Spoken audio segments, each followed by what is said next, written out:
Hello, I'm Ray Sheen. I'd like to talk with you about another aspect of project planning, and that's the use of phases in your project plan.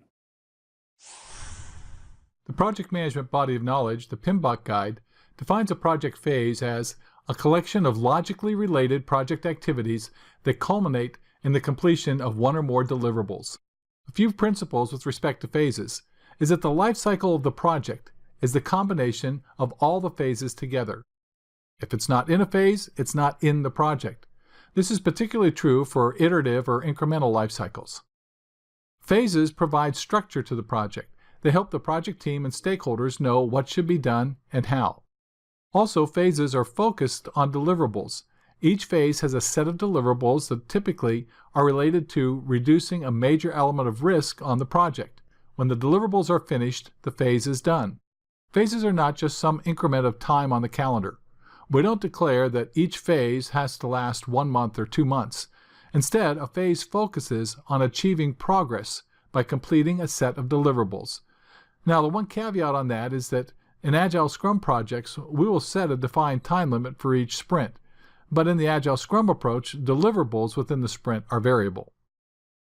Also, phases are not just the work of one department, such as marketing phase or an engineering phase. Phase effort may be predominantly within one function, but there are virtually always some cross-functional deliverables that support a key decision point at the end of the phase. Let's discuss some common characteristics of phases. One is that a phase is focused on some goal or decision point that the deliverables of that phase supports. Completing the phase allows the project to retire the risks of that decision point. The deliverables and activities of the phase are often cross-functional. In most projects today, there will be several functions working on activities at the same time, a concurrent methodology. You can consider each phase to be a little project that needs to be managed. Each phase has a goal that is supported by a plan consisting of the set of activities or tasks to be completed, according to a schedule and using the assigned resources. Incremental and iterative projects are managed this way. The phases of a project are often conducted sequentially, but they can overlap.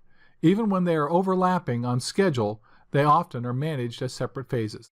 Finally, closure of phases typically means that the deliverables of that phase are now complete.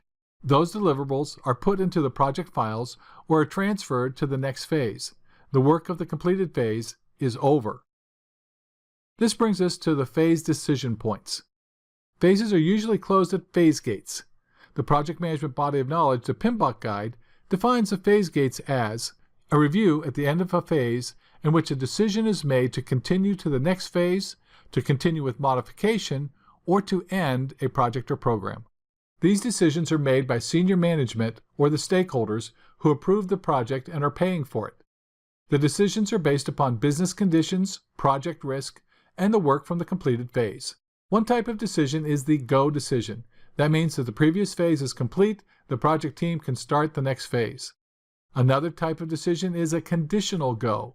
This allows the team to start the next phase even though there are a few cleanup items from the previous phase that must be completed before that one can be totally closed out. The next decision is resubmit. The work of the previous phase is not yet done. One or more of the deliverables is unacceptable. The team needs to go back and do some more work before they can come back to this same stage gate again. The next decision is to put the project on hold. The phase is complete, but the business is not going to proceed with the project right now because of other higher priority projects or other initiatives.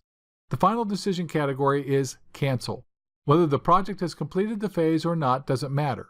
The project is canceled. This could be based upon the results of the phase deliverables, or it could be a change in business priorities. It's perfectly acceptable to stop a project.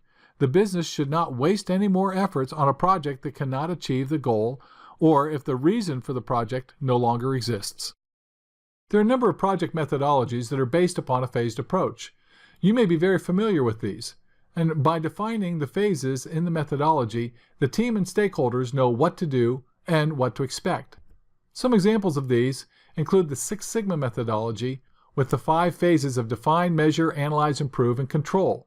There are several development methodologies that are based on phases, including the Software Development Lifecycle, NPI, and NPD. There is even a standard phased approach on large government construction projects.